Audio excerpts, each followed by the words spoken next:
پرانے زمانے کی بات ہے، افغانستان کے ملک پر ایک بادشاہ حکومت کرتا تھا۔ اس کا ایک غلام تھا جس کا نام سبکتگین تھا۔ وہ بہت بہادر، عقل مند اور نیک دل تھا۔ اس کی انہی خوبیوں کی وجہ سے بادشاہ اسے بہت عزیز رکھتا تھا۔ ایک روز کی بات ہے کہ سبکتگین گھوڑے پر سوار ہو کر جنگل میں شکار کھیلنے گیا۔ وہ بڑا اچھا شکاری تھا، مگر اس روز ایسا اتفاق ہوا کہ شام تک جنگل میں مارا پھرنے کے بعد بھی کوئی شکار اس کے ہاتھ نہ آیا۔ جب وہ واپس آنے لگا تو ہرنی کا ایک بچہ اس کے سامنے سے گزرا۔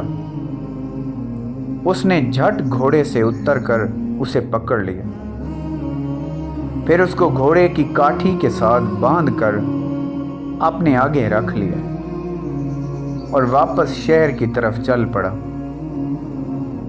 کچھ دور جانے کے بعد اس نے پیچھے مڑ کر دیکھا تو حیران رہ گیا۔ ہرنی اس کے پیچھے پیچھے آ رہی تھی اور یوں لگتا تھا جیسے اس کی آنکھوں سے آنسو بہہ رہے ہیں۔ ہرنی کا بچہ بھی بری طرح تڑپ رہا تھا۔ سبکتگین کو یہ دیکھ کر ہرنی اور اس کے بچے پر بڑا ترس آیا۔ وہ فوراً گھوڑے سے اترا اور ہرنی کے بچے کو چھوڑ دیا۔ بچہ آزاد ہوتے ہی اپنی ماں کے پاس چلا گیا۔ ہرنی نے بچے کو دودھ پلایا اور پھر اسے ساتھ لے کر جنگل کی طرف چلی گئی۔ وہ بار بار مڑ کر سبکتگین کی طرف دیکھتی تھی، جیسے اس کا شکریہ ادا کر رہی ہو۔ اس رات سبکتگین نے خواب میں دیکھا کہ ایک نورانی صورت والے بزرگ اس سے کہہ رہے ہیں، اے سبکتگین، تم نے ایک بے زبان جانور پر رحم کھایا ہے۔ تمہارے اس کام سے اللہ تعالیٰ بہت خوش ہوا ہے اور اس نے خوش ہو کر تمہیں بادشاہت بخش دی۔ اس خواب کے کچھ عرصے بعد بادشاہ نے اپنی بیٹی کی شادی سبکتگین سے کر دی۔